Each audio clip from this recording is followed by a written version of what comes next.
It's the song gonna start.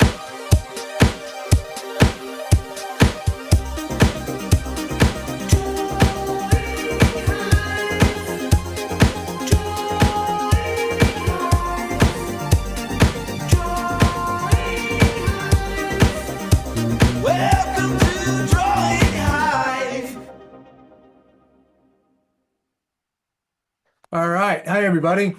Welcome to our Thursday night Drawing Hive session, number 67, 267, I think. 250, 257. 6, 7, 256, 8. 256. It's up there. It's way up there. It doesn't, we've lost count. I've lost count. Doesn't matter. We do it pretty much every Thursday. Hey, for those of you who don't know, you see that big sign there. It says Visual Arts Passage. We are an art online education program that mentors people interested in developing careers as illustrators and painters.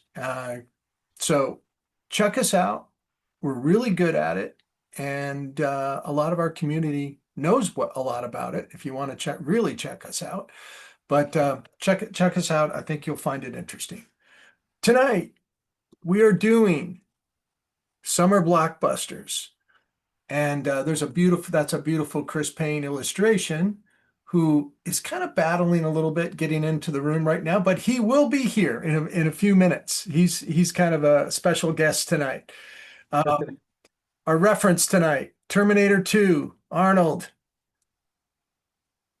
Lawrence Fishburne, Matrix. I love all three of these are good, but the Bill Murray is exceptional. I love that photo of Bill Murray from Ghostbusters.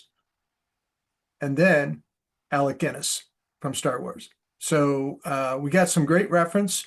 We always do 3 poses, 2 20-minute poses, and then a 40-minute pose. You can do all 4 if you want. You can focus on one, just whatever suits you. We're gonna get started drawing. I'm gonna kind of hold it here, Chris. I mean, until Chris comes in, because, or maybe I'll just talk about him while he's not here. I think that will be good. So Yeah. this is our guest tonight. The guy is a living legend. I got a couple of things I wanted to say. His work has appeared in almost all the major magazines, New York Times, the Time Magazine, Der Spiegel. He had a long run in Rolling Stone. He did the back cover of Reader's Digest for almost 4 years. He is a superstar. He's won like every accolade you could win as a contemporary illustrator. He's been inducted into the Society of Illustrators Hall of Fame. He's won the Hamilton King Award, the Award of Excellence from Communication Arts.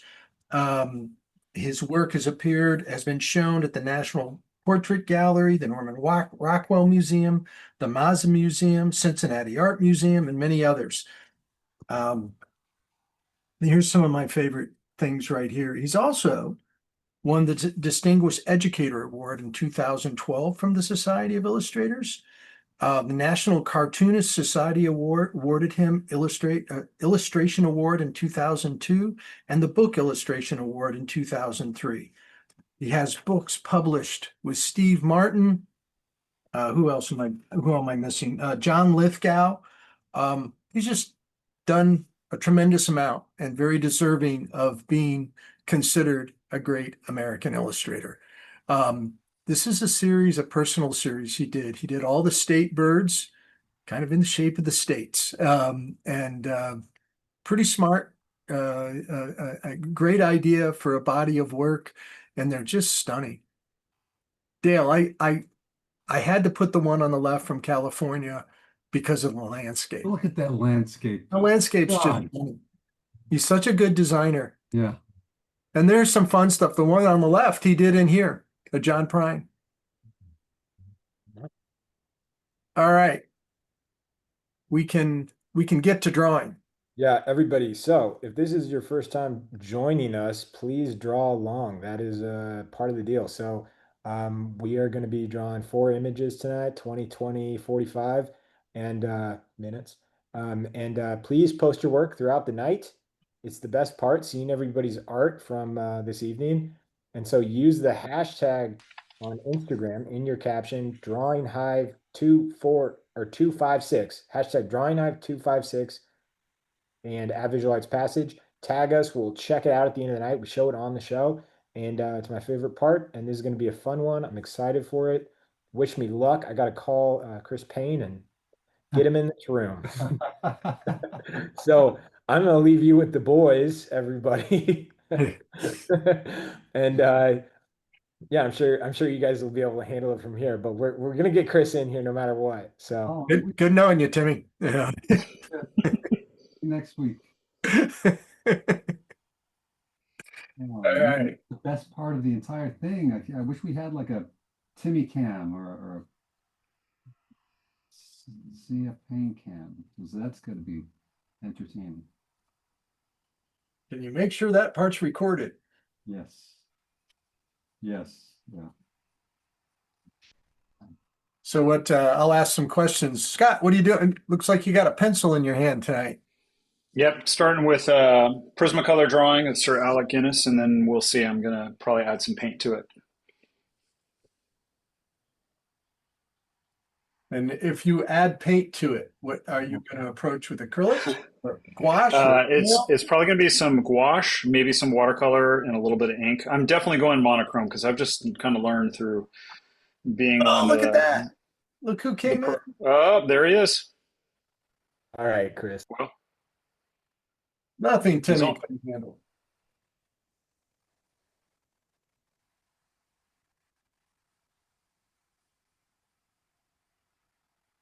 I mean, COVID nostalgia now. Oh yeah, it's spinning.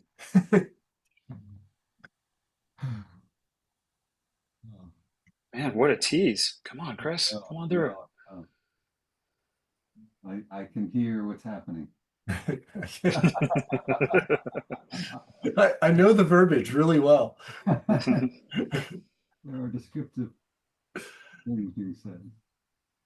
It's colorful. Yeah. Colorful Midwest language. Yeah. Somehow when he says it too, it seems like, it's family language, but when Yeah, he takes a R-rated or beyond language to like a PG-13 really quickly. yeah, and if I use PG-13 language, it sounds like it's R-rated. So I don't know, it's a coastal thing, I guess. It's that Boston thing. I don't know. Just that the anticipation's killing me. Oh, here we go. No, Oh no, it's back to it. Ah, Too funny. So Dale, what are you drawing with? I just found this charcoal pencil, so I thought, hey, I'll use that tonight. It's funny, and I'll let Chris jump in when he gets in here, but the medium really dictates, right? Like Scott, I noticed you're using a Prismacolor, so you're kind of drawing precisely, right? yeah, right. Yeah, but when I pick up a charcoal, I tend to try to go very, very loose and broad strokes first. hmm But when I use a Prismacolor, it's always, start right in and start drawing. Well, Yeah, no, totally. I know what you mean. very much so. I'm using New Pastel, and you start, with just kind of a blur and just kind of pull it out of it.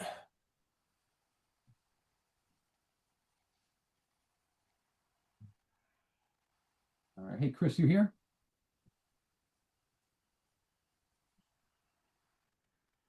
Dale, Chris, your mic is off. If you want to unmute yourself. I'm not going to get in the middle of that. I'm Yeah. still a student. so let's so Dale, Yeah, that last class was really cool. it was. Yeah. So great. We have so many good students. I know, it's crazy. The talent level in that class was nuts. Several of them are probably in here drawing with us tonight. I hope so. Yeah, I'm always sort of, you get to the end of 10 weeks and it's like, okay, that was good. I'm ready for a break, but it's also sort of bittersweet because you think, man, there was such a great group. And it's funny because we're getting students that have they've been through earlier parts of the program, or they're just more mature when they come into the program, and they got good skill. I mean, they can draw in paint. Yeah. We're a lot of talk about composition, but more important, the most important thing is we're talking about direction so much. It's like, how is this work going to be personal? How are you going to separate yourself from the crowd, and making work specifically for the identified clients you ultimately want to work for? Right, and that's the real key is skill and craft is one thing, and then even putting pictures together is another, but then intelligently aiming that at a target is a completely different skill Yeah. set. And you got to have it all. That's the thing. You can't just, if you're missing a part, it's a lot more difficult. Yeah, and the decision to have people like Nate Schweitzer in as a guest speaker, that's so smart because he's doing things just completely differently. He's doing stuff like I would never dream of doing. I won't talk about it just in case he's not comfortable with it, but just the way he reaches out to clients or potential clients, like is it's really like generational, right? Yeah, it's contemporary, right? Yeah. Yeah. And it's so important that we do that because, we started a long time ago. And so it's great to have successful students that can come in and talk about, past students that can talk about, well, I started here, but this is what really worked for me. Yeah, I feel like I'm kind of freeloading sometimes because I'm learning just as much as our so Don't say that, Dale. Don't say that. um well just I know what you mean. yeah.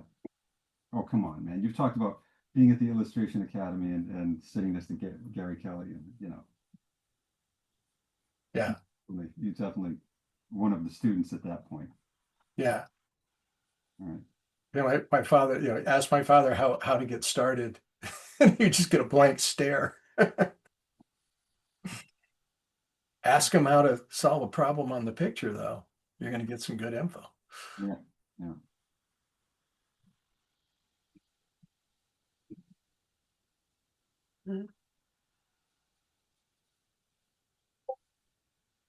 I noticed that as soon as Cassandra mentioned she wasn't going to be here, Ray bailed out. Right? Ray just He walked just in. he just logged on. Oh, I'm not a I can Ray's no summon him. bailer. I can summon him. He knows when the trash talk's about to start, so There's a shift in the wind in my area, so I'm close enough to know yeah. when you're talking about me, Dale. You two are the How's everyone? closest together of all of us. You're The leaves turned over and in the same state. I know.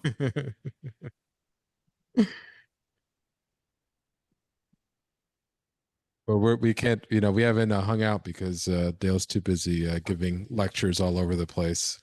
Oh You man. know, Tough how's being everyone doing?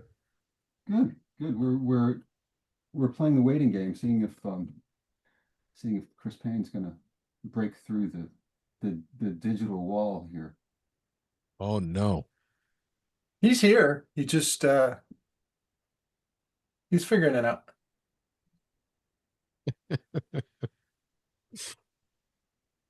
I mean, he's no You guys might want to. You don't need to talk about it because it's an ongoing struggle. It's going to take a minute. No, no worries. So let's not make it a theme. Like, well, well, we're having fun with it. Yeah. We're being good. We're talking about materials and all kinds of stuff. All So right, Ray, cool. explain what you're up to tonight. I am gonna start. I'm gonna see how much I could do, but I'm gonna do something in Blender, a scene in Blender, and I just have to plan it out. So I'm just doing a really quick sketch of just elements in a format. So, and that's my sketch right there. So I'm gonna save this. Do you do a sketch in Photoshop? This is yeah. I did a little scribble in Photoshop really quickly, and I just need it as a guide to help me block out stuff in Blender, which I will be doing now. Which '80s movie are you drawing from? Ghostbusters. Oh, I Okay. should have said. I was gonna say you'll have to find out. You have to watch to the end, but I might not finish, so you'll be watching indefinitely. Are you going to start with a crowd scene in New York City, and then, like you did last week, we have like 60 or 80 people in it? No, not this time. I figured I'd do something a little bit more difficult. That was Uh, just light work. yeah, that was light work. That was light work. Uh, I did finish it. Yeah. I blame George for distracting me. Uh, or I blame you and George for distracting me with the Harvey Dunn talk. So I really blame you, John. Oh, Harvey Dunn is like raised catnip. Yeah, it really is. And George's. Should be. That's good stuff.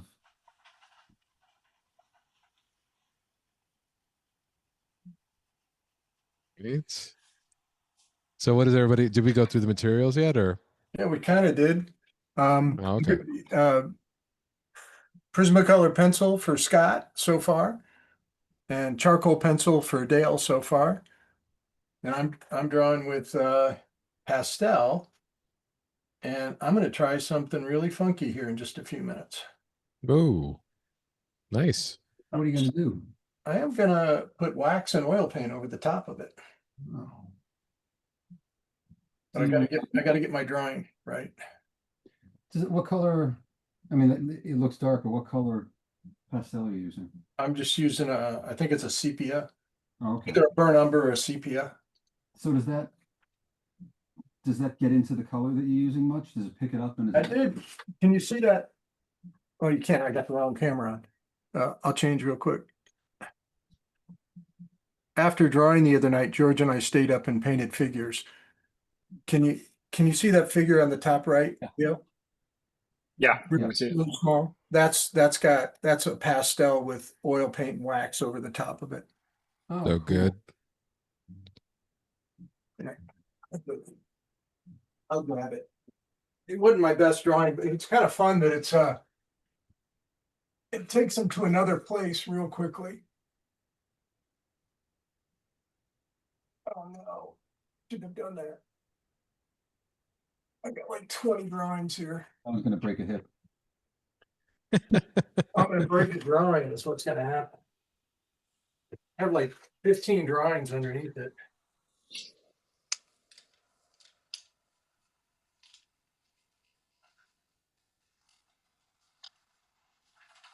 I'm gonna attempt to do this.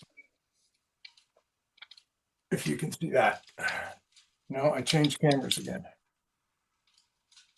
You got too many cameras, John. I know. Too many drawings, too many cameras. Oh, wow. Oh, that's beautiful. Wow, that is Nah, gorgeous. I like. Let's switch the camera back. Switch the camera back. Sorry. Enough of that. So that's That's just it looked like that drawing up on the top left. yeah. Or one of the earlier drawings, and I just put a little dark behind it and then drug wax, a little bit of dryer in the wax with some burnt umber in the wax. Well, that's cool. It's fun. That's awesome. It really, what's really funny about that is I did it years ago watching my father do it. And then George learned how to do it. He's done it a bunch. And so I had George give me a demo of it because I didn't remember the steps that he went through to did it. So George gave me a demo, and I actually have a film, and he's like, you can see he's pointing like over my shoulder, telling me what to do. It's pretty funny. And he goes, John, your dad taught us how to do this, taught me how to do this. Why don't you know how to do it? That's pretty cool. And I said, well, one of the things is I tried to avoid some of the stuff my dad did, just for personal preservation. That's smart. Yeah. Yeah, probably a good idea. Wow. I have a drawing tip for people. Good. Do not spend 3 hours shoveling mulch and then come in and try to do the fine muscle work of drawing. Oh my goodness. Remember Those are that words to live by. Yeah. It's like, wow. we had that conversation recently when I got just finished working out when I came into class, and and I was doing push-ups. I couldn't do anything. My arms hurt so bad. Yeah, You're a young man, Dale. You can handle that stuff. yeah, I'm only, I'm young. You guys talking He's about weightlifting? Is that what this been gone? No, we were talking about wearing your arms out before you come in and draw. Okay, yeah, that's tough. Yeah, yeah, no. John was complaining that, he was talking about a time where he worked out and he came into class and he was drawing and it was like horrible. And then Dale was saying, yeah, I signed so many stamps that one day and My hand was just falling off. It was awful. hands, yeah. And I was using my other hand to keep the crowd of women away from me. Oh man, I had a crowd this week. Boy, boy, oh boy, oh boy.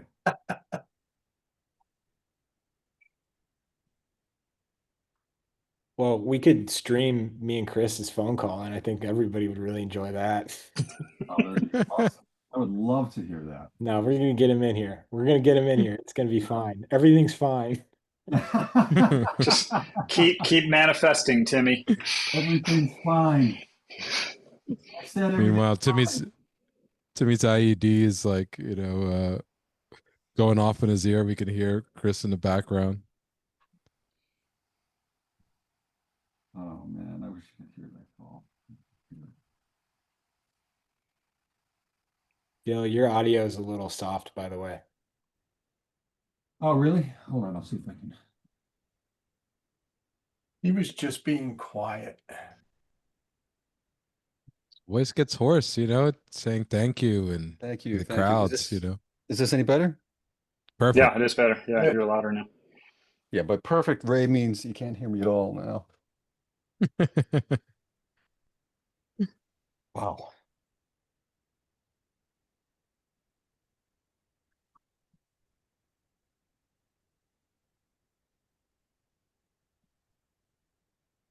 Dale, am I correct in assuming you've got an MFA thesis show coming up next month?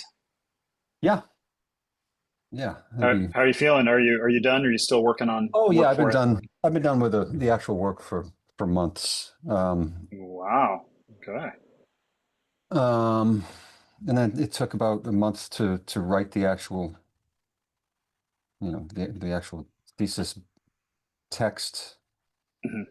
Well, Well, congratulations on being wrapped up with that then. That's great. thank you. Yeah.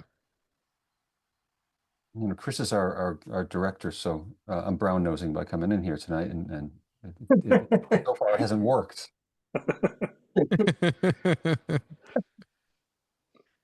Bad planning, Dale. I know. That would actually be a great scam that we run with Drawing Hive, where we just tell people we have a guest, and then I just pretend I'm on the phone trying to get them in the room the whole night. Banksy.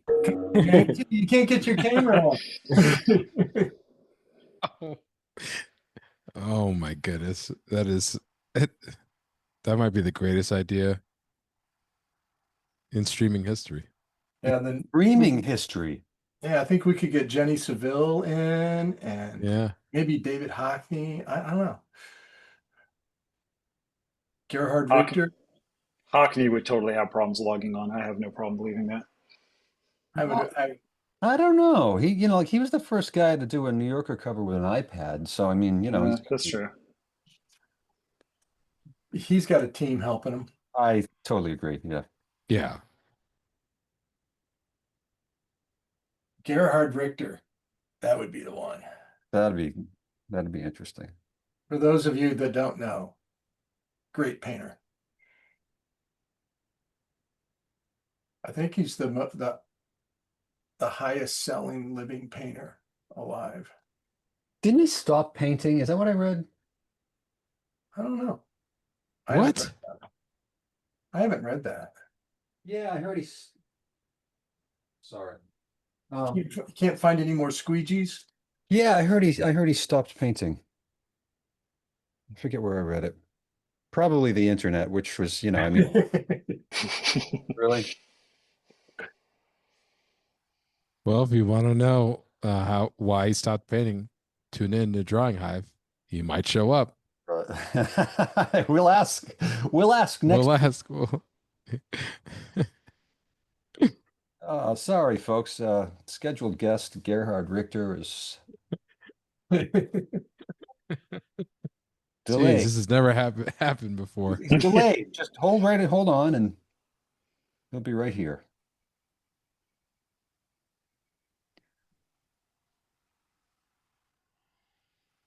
For some reason, we got the time zones all messed up. So what are you working on right now, Scott, professionally?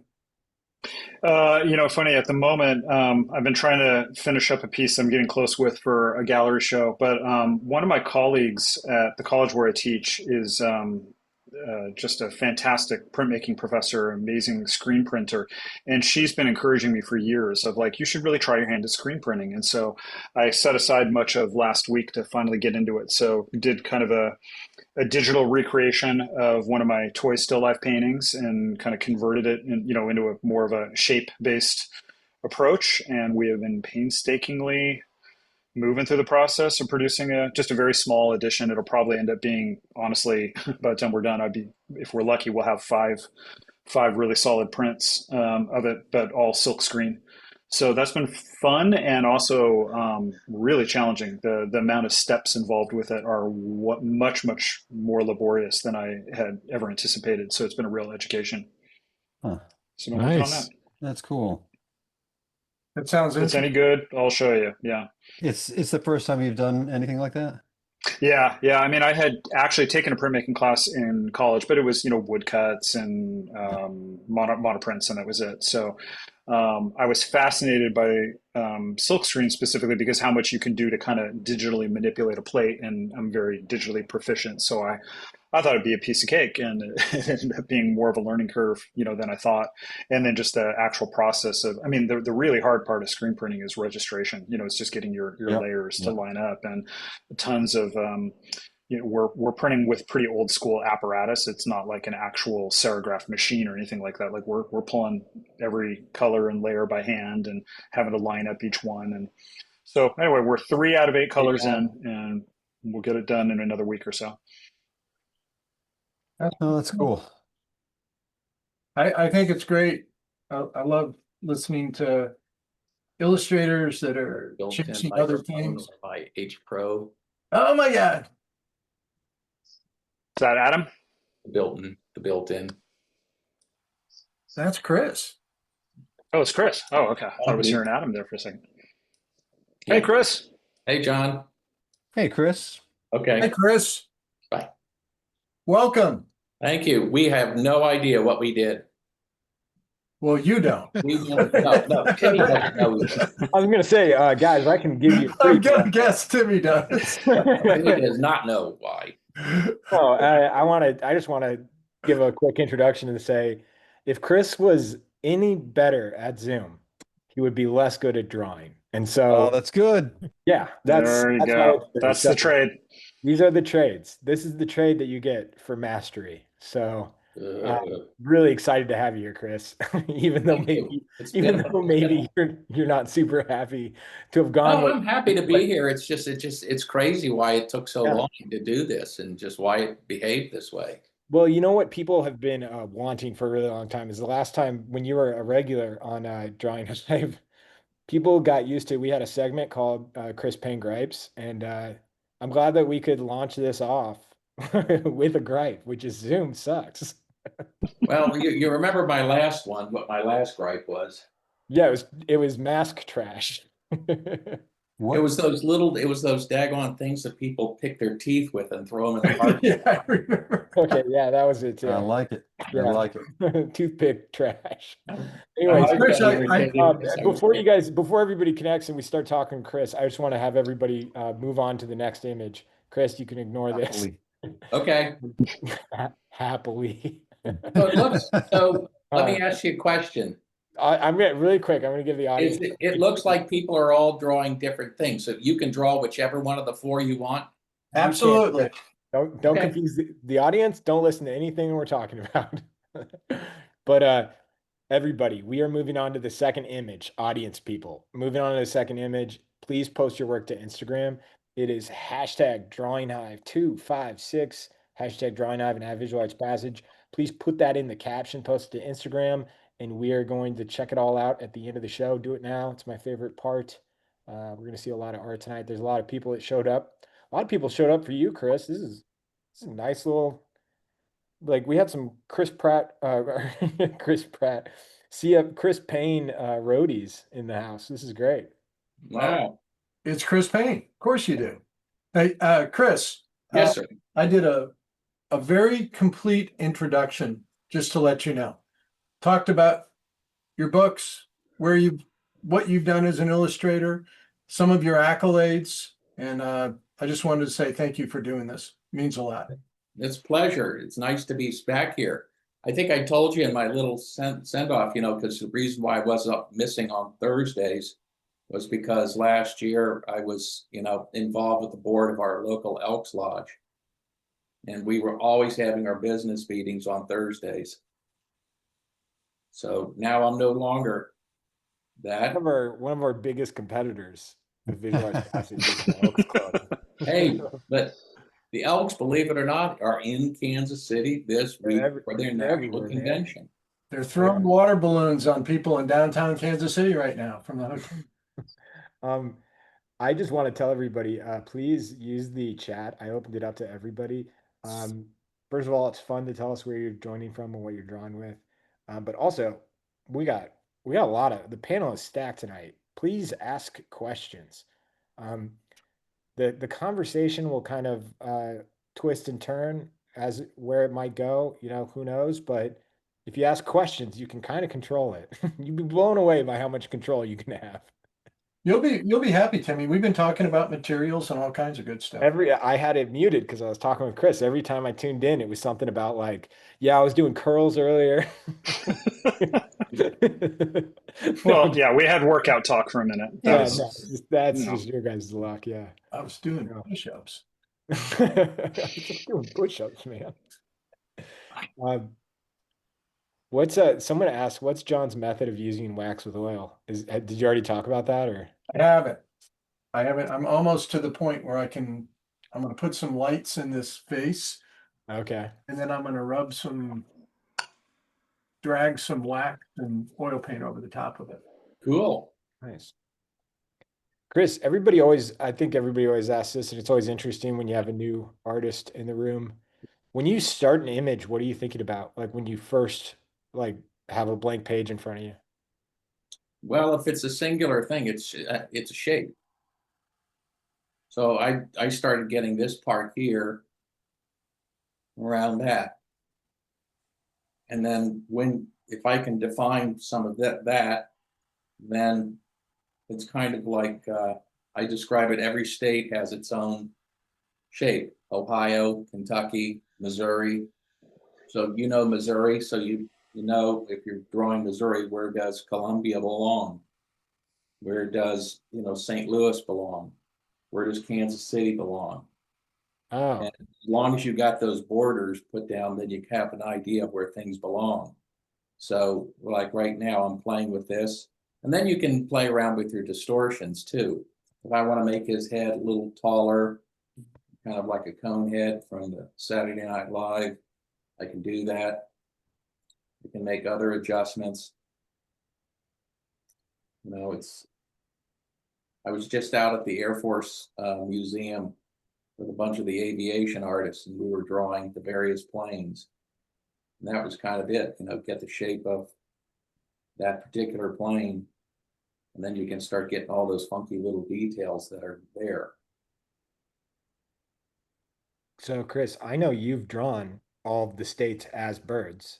So Yep. You probably have a pretty confident understanding of how to draw the shapes of all of the states. This is a question for everybody else on the panel. How many states do you think you could accurately draw the shape Good of? question. With or without reference? Yeah, you're only as good as your reference.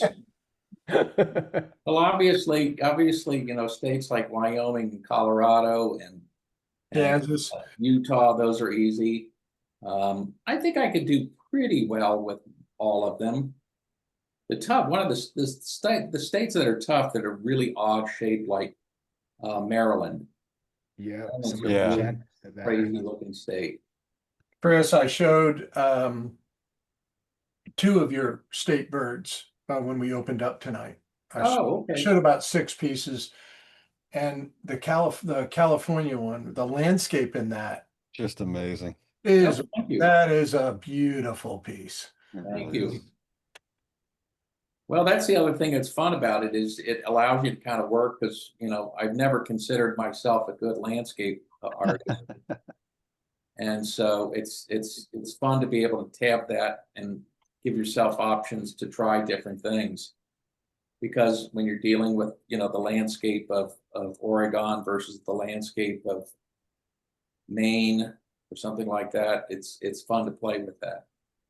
You're a good landscape artist because Really good. you really consider composition, and that's that really is one of the main separators of looking at any type of work is how things are composed. But your compositions are so beautiful in those. Well, I mean, I guess the only way I can describe it is I don't consider my landscapes being that you would call really complete and have a lot of depth to them. Quite the way. With your work, I mean, they're always kind of a background, they're always behind something. I don't know how many straight up landscapes that you've done. I'm trying to do some more, and I'm actually like following what you've kind of introduced me to, utilizing masonite. Oh, cool. And so that's what all those birds are done on masonite. On masonite.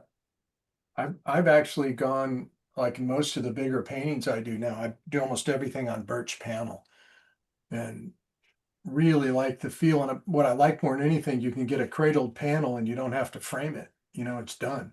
Paint the edges black, and that's how I deliver it to gallery. Oh, wow. Makes it easy to ship. It makes it really durable, and then somebody can decide, at that point, what they want to do with it, if they want to put it in a frame or not. Well, I've been trying to do this, and like I have done a couple landscapes. I've done, me and my cows and my chickens.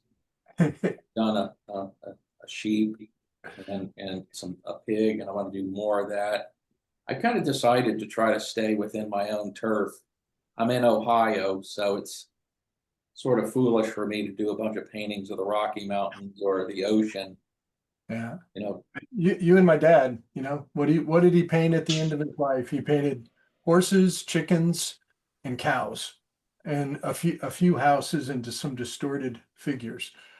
I don't know whether I would take horses. Horses are a real challenge. They are hard. Not easy. Yeah. What makes Cows them, are fun. assuming, it's just a shape, what makes a horse hard? It's a very stretched out shape. I mean, the appendages, long legs make it tough. And if you don't get those legs just right, it doesn't. You can cheat with cows. You can cheat with other animals. Yeah.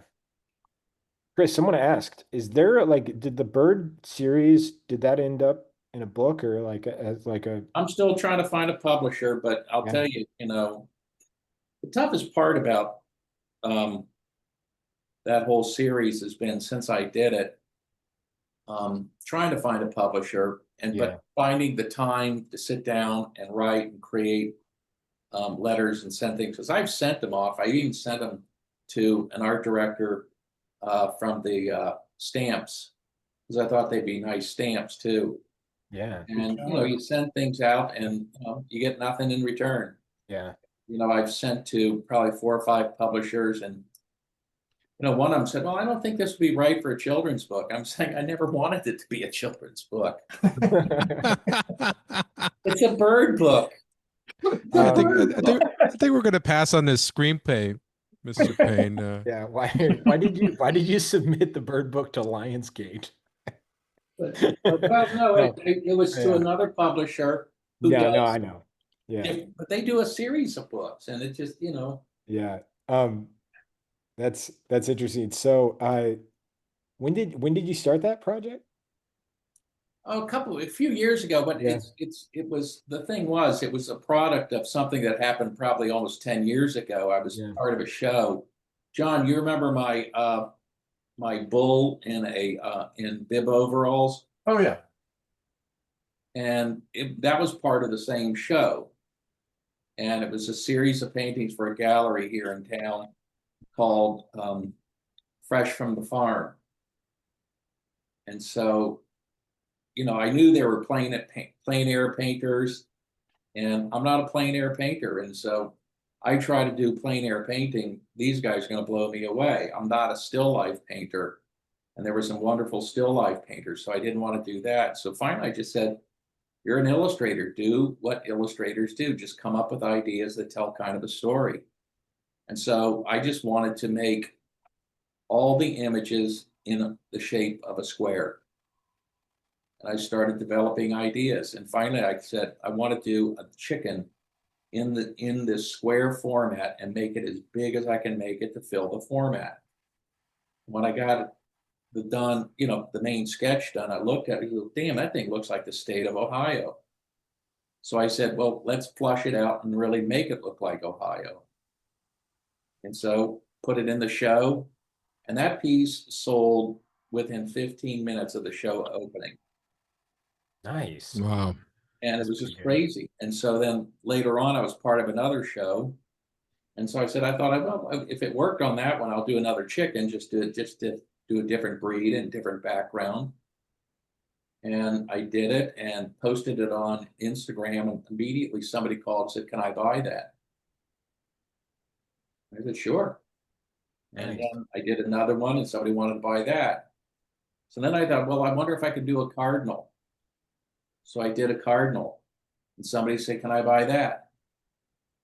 And they were all in the shape of the state of Ohio. And then finally some guy said, why are you always doing Ohio? Why don't you do something like Illinois? And I felt like saying, because I live in Ohio, you want Illinois, draw it yourself. But I said, I don't know, let's see if I can do it. So I did You it. want somebody I from would just love it if this story you just took us through every single state. No, but you're asking me that's how it got started. Yeah, It was kind of you just started knocking serendipitous them that out. way. Yeah. And this guy said, can you, then finally some guy said, oh yeah, well, let's see you pull off Michigan. Because Nice. the upper and lower peninsula. And I did it. When you mentioned the idea of like doing them as stamps. Have you ever done a stamp before? Yeah, I did a series of stamps a long time ago. Unfortunately, the art director who I worked with, who was a really nice guy, passed away. Oh. That was the end of that. That happens a lot. If your art director passes away, your jobs kind of decrease. Yeah. Or if they retire. Yeah, I guess that's like it's what happens, I guess. Oh yeah. Yeah. Yeah. It's like when Fred Woodward and Gail, when they retired, I never got a job from Rolling Stone ever again. And I did tons of work for them at one point, but you were like I'm my done. reason for getting Rolling Stone, you and Yeah. Anita for Yeah. a very long time. Same here. Ray, what is going on here? I'm just blocking in some very basic Last week you built an shapes. entire city. This week, what is going on? Oh, I know what's happening. I know what you're doing. This is nice. This is your your confidence is growing each week. Yeah, or my recklessness. Yeah. Yeah, I know exactly what's happening. This is great. Ray, My what are you recklessness. drawing with there? Oh, voxels. Who? No, I'm drawing in 3D in this Blender, program right? called Blender. Yeah. Okay.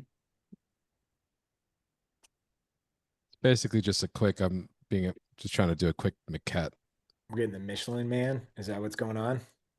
No, yeah, maybe back here. Yeah, nice. I might be looking at something in my other screen here. Let's see if I can. There it is. Chris, I'm loving Morpheus. That's great. Oh, that's awesome. We thought I actually when I presented this idea for John, I was like, yeah, let's do summer blockbusters. Everybody get this heat wave. Let's do them. And then I was like, do boomers, do Gen X, millennials, Gen Z. And then I was like, forget Gen Z. Huh. They're the ones who took summer blockbusters away. So we just I don't That's think we did funny. millennials. And I draw off of movie stills all the time. Do you really? You'll And, never run out. You'll never run out of stuff to draw. and some of the old classics are just, man, you ought to, Timmy, you being a cinema and a film guy, and you look at some of the stuff from David Lean's Great Expectations. Those I visions are incredible. I feel like a fraud. You call me a film guy because you're a you know about like the golden era of film. I know very little about that time. But see, that's where you go see some, and you see some of even some of the silent stuff. Yeah. King Vidor. I mean, these guys were getting, shots with, 1,000, extras. Hmm. And the stuff is just, it's so incredible and magnificent. They're beautiful, and they're just so beautifully photographed. You being a Yeah. photographer too, I mean, you would know great Yeah. There was a photography. yeah. I mean, it's fun. It's fun to see like shifts in lighting in movies, and I think we're going through a rough period. But yeah, it's pretty amazing how you go back in time and you see some like beautifully lit films that are just like they're like comedies, and you're like, what? Oh yeah. Yeah. You know what I mean? Like they're movies that today would never get like a cinematographer of that like caliber on set, just because they'd be like, well, that's not what people are coming to this for. Trying to Right. think, I won't think of any good examples now that I'm saying that, but I um, Well, just want to attest really quickly for the audience that to speak to what a cinephile Chris is. When I was studying under Chris in 1998, I think it was summer in '98 at the Illustration Academy, that particular summer, I think it was Time Magazine had published it, of the American Film Institute released like their latest list of the 100 greatest movies of all time. And Chris pulled it out right before he started a demo and was like, all right, we're going to fix this. And we went through, he took us through the whole list. Chris, I'm pretty sure you had seen every single movie, and Oh my you God. had one of the students like rewrite, like, no, no, no, that one moves to 33, like then That's shift this one right. over to 54. It was hilarious and amazing. And we were all just kind of stupefied by the end by your knowledge of movies. And we watched you complete a demo as you were doing this. So you were quite the multitasker. It was an impressive performance. I was making it all up. No, Well, you fooled us. I'm kidding. I'm kidding. But no, yeah, the thing that got me about that list though was seeing some of the movies that they put up up front, and I was like, okay, they had a bunch of college kids put this together. It was all the young stuff, I'm like, come on, no. I mean, you should see some of those old things. They're just so incredible. Chris, you draw every day, right? I try to. Yeah. With John knows this. When you're the director of a program, there are some days that you're not drawing, you're putting out fires. Yeah. And, of course, I'm working on, we're going to be coming to Hartford here in a little over about 3 weeks. And so we've got that to go. I'm working on our panel. We've got 2 panel discussions. We've got a number of guests we're having come in. Nice. My son and his wife are expecting our first grandchild here in about Oh, Woo. 2 congratulations. weeks. You heard it here Congratulations. first. Heard it here So first. yeah, so it's just, so things get hectic. So there are some days I don't get in some drawing, but I really do try. And when I have the opportunity, when this friend of mine who's an aviation artist, Mark Poole, who's just one, and boy, did he show me something cool. And it's just, when you get together with some of those guys and just sit down and you're drawing these planes, it's it got me so much. I went downstairs in my garage and pulled out a model kit. And so I'm going to start, at night, start working on a new model kit so I can build another plane. That's awesome. You'll get a kick out of this, Chris. Last week, George was in Kansas City and staying at my house. He came for the previous weekend and then told me after he got here he was going to be here for a week, which I loved, which was great. He left for a couple of days to go to Tulsa, but after we got done with drawing that night, he kind of looks at me and goes, "Well, are we going to paint for a while?" I'd done reviews during the day and all kinds of stuff. So we got done, 2 o'clock in the morning. Typical George. George is the funniest house guest. I've had him stay at my house twice now. He's hysterical. He's so funny. First of all, he's a pranks guy. He likes pranks. George? Yeah. But then this is the funniest one. I remember Gianna being like, "Hey, could you tell George to not throw the frisbee to the dog in the house?" That's awesome. That is awesome. You're kind of like, His boundaries are a little different. yeah, you're like, I'm like, am I about to tell a man over the age of 50 he can't play inside? Don't run inside. Yeah. Yeah. All right. Okay, I got my drawing done. I'm going to do the other. Yeah, I was gonna say, John, What? should we Let's do my spiel for tonight. let's do it. Yeah, I'm on the road, so I got no interest. It's okay. I can. You think you'll be able to do it? I'll get. I can muster. I'm going to put my ego aside. Not do any. All right. So give me a second here, and I'll just pull it up. And I thought of this artist. I always think about who's drawing with us and playing, going to be in the room. And I thought of this artist because I think Chris has looked at him a little bit, along with every other illustrator in the world. René Magritte. Oh gosh. What a wonderful artist. He's Belgian born. He was born in the late 1800s, 1898 in Belgium. He actually also died in Brussels. He lived to be 68 years old. He had an unfortunate ending, died of pancreatic cancer. But in the meantime, he kind of set the world on fire as an artist. And he studied in Brussels at the Académique Royale des Beaux-Arts in Brussels, and started painting fairly. He started his professional career as a painter pretty young, but it wasn't directly. This piece is actually kind of early in his career. But just like all artists, he went through a lot of phases and a lot of stages. He was an illustrator for a while. Did a lot of poster work for film and theater, and some advertising work. But I think almost every, especially conceptual illustrator, owes him a royalty. He was just created something and that influenced a lot of artists. Okay, you can look at all the illustrators who owe him a little bit. Oh yeah, absolutely.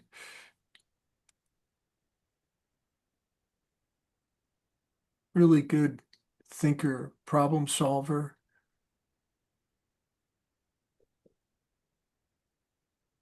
Most of these things were not, as illustrators would do them, would be for an assignment, solving a problem for a client. He was doing it for himself, just trying to come up with interesting ideas. And part of being a surrealist, I think good surrealists, they're very good realists. He had tremendous chops, could really make something look like something, and a great sense of design.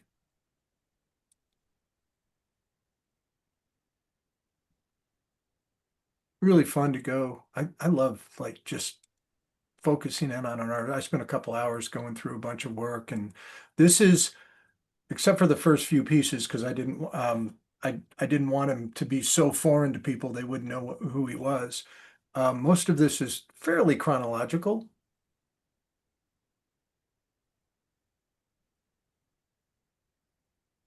He there's a personal story I read about him that I thought was very, it's not funny, but to me, it seemed a little funny.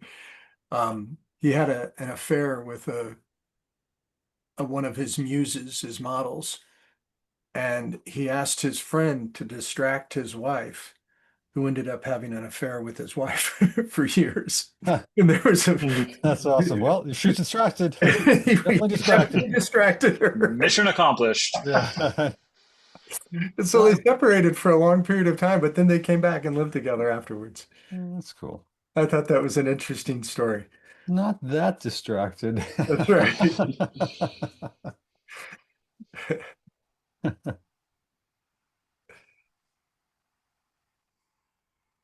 He only left Belgium for a period of time to live in Paris, part of during that distraction period, and dodging the war, or the wars, I should say. But really, really great thinking, and all of the other aspects of composition and color and things that he used as part of his arsenal to make great pictures. He was good at it all.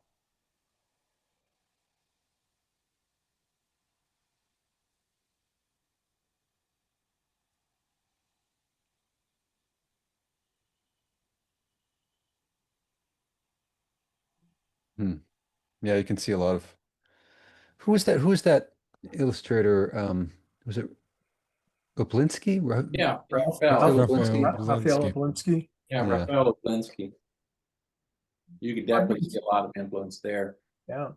Well, I mean, even Brad to a certain. I was gonna say even Brad. Yeah. Sure.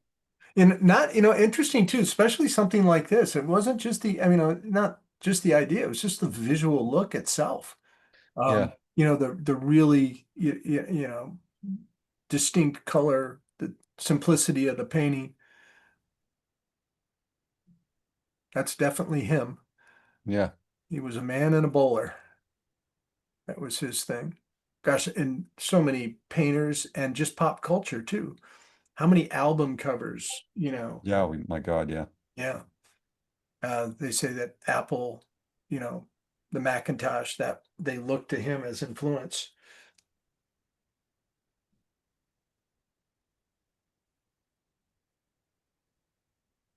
Love this one. Oh, that's cool. Isn't that beautiful? Really Wow. cool. Such a simple, quiet solution, beautifully composed. Basically a 3-value painting. I love it.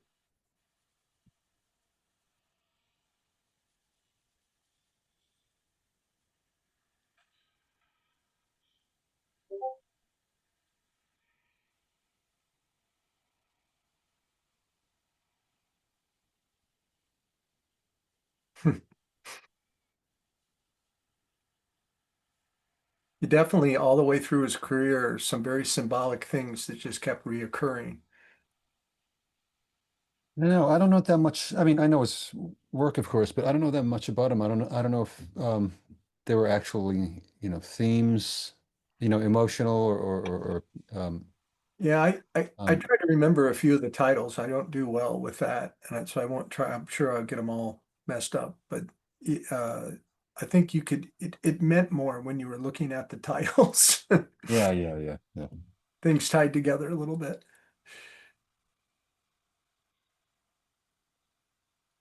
Yeah, and a short presentation like this, I just want to show you art. Yeah. This is actually a collage. This was very much towards the end of his life, Wow. and some sculpture work that he did. He died in 1967. And it always amazes me. I was like, I was alive for part of his life, That's Yeah, I was gonna say that's not that long ago. No, Yeah. really not. Some of these last few are really my favorites. I love these things. This one I've always loved. Some good clouds. Yeah. That could have been for being there.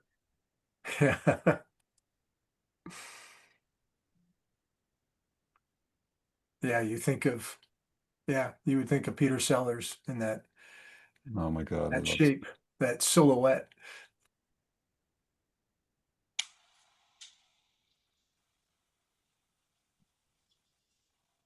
It's fun to, it's maybe you have to kind of reinstate an audience of younger people looking at this, and it's like he did most of this first. That's Right. that's the Right. real events. He initiated this and others, but Dolly had a lot to do with it too. When I showed Dolly's work a few weeks ago, I was totally overwhelmed of things I didn't know he made, work that he made that was so good. Oh, he was just amazing. And he made a lot of work. Oh yeah, love this one. Yeah, that's sweet.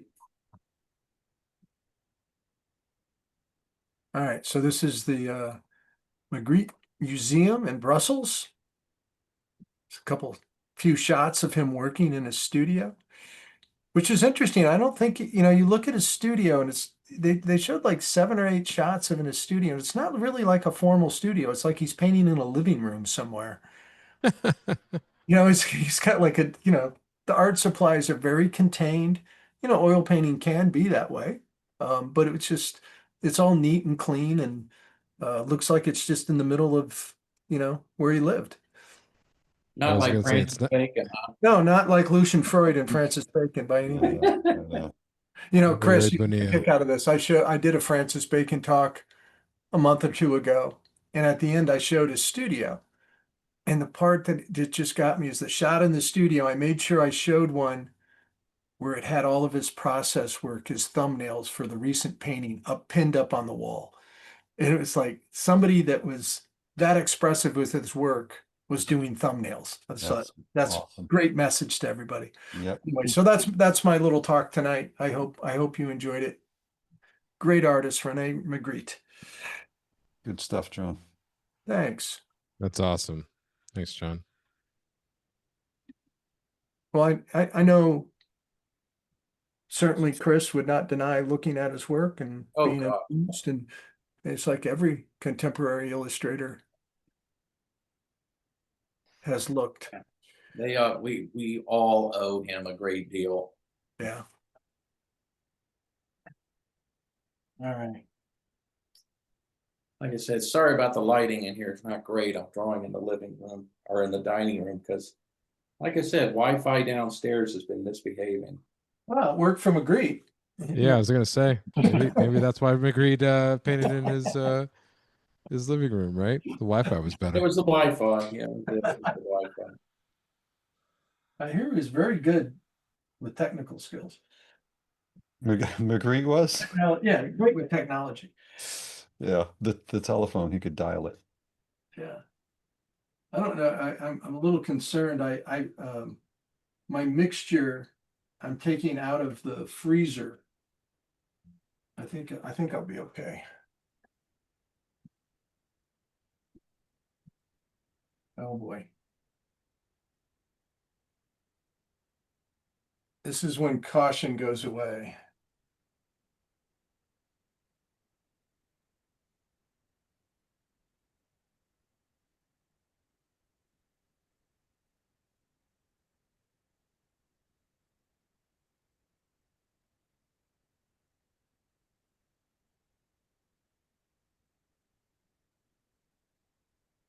Yeah, I don't know what the big deal is, John. If you mess up, just hit the undo. Yeah. That's what Alt delete, alt delete.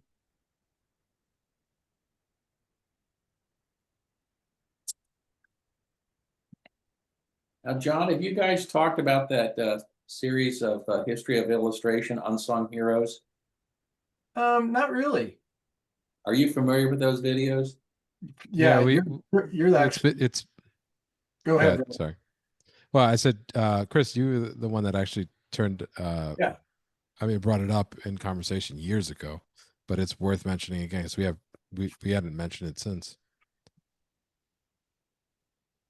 Yeah, I just totally blown away by that stuff. It's great. So, what is it, Chris? For those who don't know in the audience. Well, it's an illustrator educator from Liverpool put together a series. I kind of discovered him when we were all locked in our houses due to COVID. And it's called Unsung Heroes of Illustration. And, you know, each one is probably not much more than about 14 minutes long. But, you know, I was just totally blown away because, I mean, I consider myself pretty good knowledgeable about the history of illustration. I mean, the reason why we learned about Magritte was because when we were in school, we all had art history. And most of the art history we would get when we were in school was fine arts. But we very rarely got much about illustration. I mean, I just remember, you know, the only thing we got in school about Rockwell was don't try to paint like Rockwell because, he didn't do that. So it was just, learning about illustration and illustration history was something that later on I found when I started working as a professional. It was quite frankly, it was kind of a product of going to the illustrators workshop that John's dad was part of in the 1970s. And when I first met John, and I was at that workshop and these guys are all talking about Maxfield Parrish and I'm going, who's he? Now I just graduated from college, but I never heard of Maxfield Parrish, never came up in school, never heard of J.C. Linedecker, never heard of Dean Cornwell, never heard of a lot of these folks. And so here I am done with school and I realize I don't know anything. And my first job I had was an art director there by the name of Dick Sefton. He said, if you like Bernie Fuchs and Mark English, you need to look at the people they were looking at. And so he started pulling out illustrators like Austin Briggs, whose work I had never seen, or Kobe Whitmore. And all of a sudden I started realizing that illustration has its own history. Not just like fine art, illustration has their own history. And the artists are just amazing who are part of that history.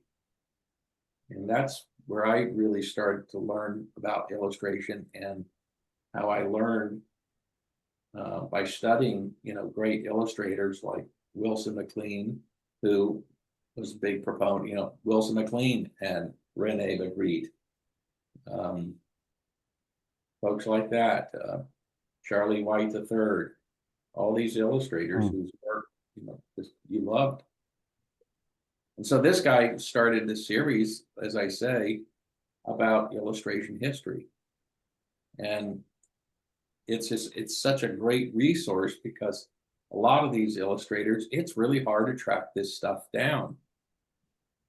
And he has done so much of the work. It's called Unsung Heroes of Illustration. His name is Pete Beard, not Peter. But it's well worth the time. Just like I said, and each one is only about 12 to 14 minutes long. He's done over 100 of these videos. Some of them, most of them feature, like 4 artists. He does some where he's featuring, a specific artist like, Rick Griffin of the San Francisco rock poster area, or Maurice Zandak, or something like that. And they're great. And they're just great sources of inspiration. And for those looking for this series, it's on YouTube. So if you look up Pete Beard illustration on YouTube, that's where I find him. So. And you can join, and so you get updates, It's great stuff. I mean, it's so educational. I mean, that's where I learned about guys like Harry Roundtree. You know, I had learned about John Bauer. Then there's some of these other folks that Hey, are Chris, I'm gonna have to watch it. You're talking about names. I haven't heard some of these names before. oh, It's really good, John. Yeah. Harry Roundtree will blow your mind. Such watercolors. Yeah. Yeah. Yeah. No, he's got a great voice too. He It does. does. That It's wonderful really little well produced. accent. Hey, Paul, we gotta go out there. You feel classy listening to it. Yeah. Mhm. I You have need to good, listen to it. yeah, I have good taste because I listen to this. Right. That's where it comes from.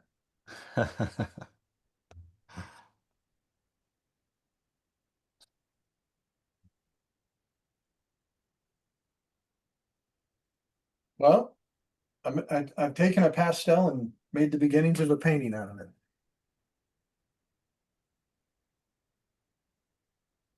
Crazy. That's looking good. Wow. Yeah. So you're putting, so I'm sorry, what are you using now? This is what it looks like. That's just straight oil paint, and there was a big pile of cold wax right here, Dorland's cold wax. Okay. I mixed it together and it kind of moves around like imagine chocolate would, soft Oh, chocolate. wow. And it just absorbs the pastel. It pushes things darker, obviously, but it really does do an interesting job absorbing the pastel. And you can't fuss with, I mean, you can't do any detail with it really, which is good for me. So are you like, is it, it's hard to tell on here. So it looks like you're almost kind of glazing in parts. Is that right? Well, you can put it on and then pull it off, kind of thin it down. Oh, okay. Wow, that's cool. Isn't that cool? Yeah. Cut And in. then the other aspect of it is that I can work back into it. I can go pastel straight back into it. Oh, no kidding. On top Or of I it. can, Wow. or I can go with, I can start pulling out oil paints and pushing oil paint back into it. I'm just gonna cut in real quick and say, everybody, let's move on to the final image. Please post your work. It's hashtag Drawing Hive 256. Hashtag Drawing Hive and Visual Arts Passage. This is the last one, so it's the long one. It's the long stretch. It's the home stretch. Please post your work. We want to see it at the end. Can you guys tell I just went up like 8 flights of stairs? No? No, but Hey, that's gas. good. Yeah. I thought I'm in New York and I thought John's doing his educational segment. So I can to get dinner. I can do a quick errand. And then the elevators did not work. Oh man. Are you in New York City? I am. Yeah, I'm in Brooklyn. Oh, cool. Yeah, I love it.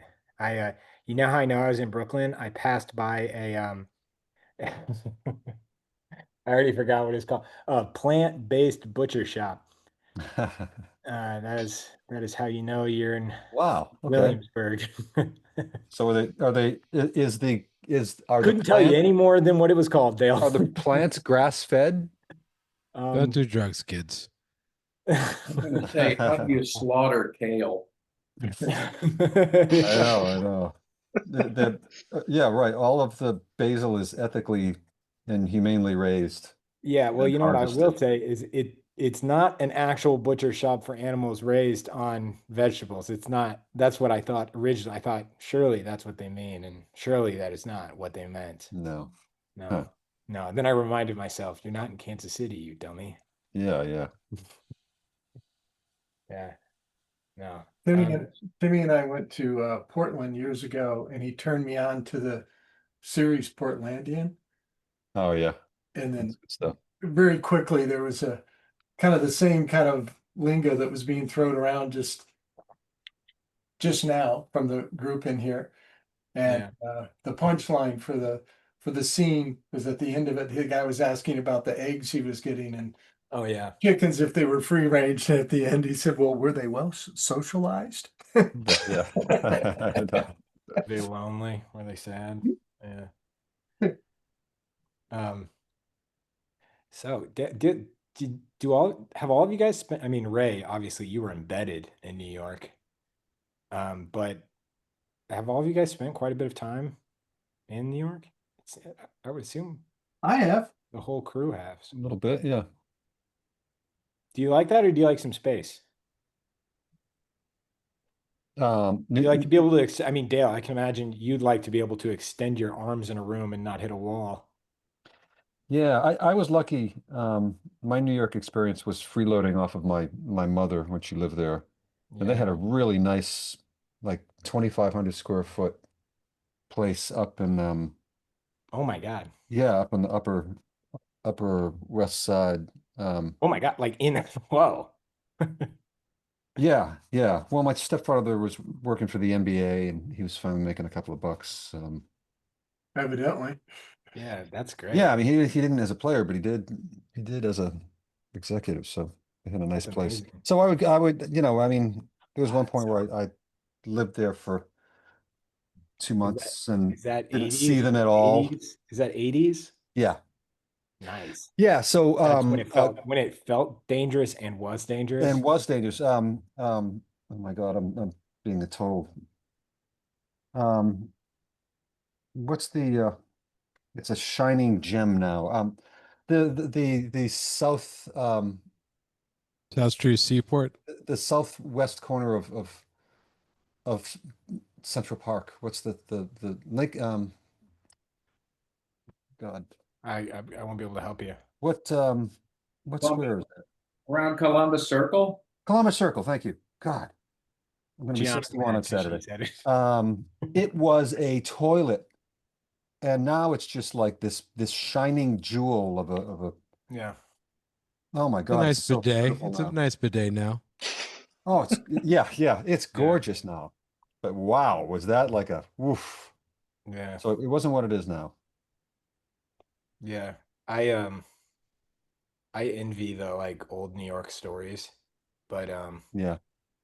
there's a lot of stuff people leave out as Yeah, well. yeah. But but I mean it was easy for no it wasn't easy, but it was like possible for normal people to, have like a life here. Um, because when I visit, I crash at people's places. Um, when Salakius goes on vacation, I watch his dog. That's like my New York. That's how I get all like that's how I meet up with all the comedians I work with now. Oh, Is that's cool. I have like a quarterly trip to New York where I watch his dog. What part of the city? Hell's Kitchen. It's awesome. Oh, okay. Love Hell's Kitchen because Hell's Kitchen still feels a little. Yeah, it's still a little. I mean, it's totally posh now, but it feels a little dangerous sometimes.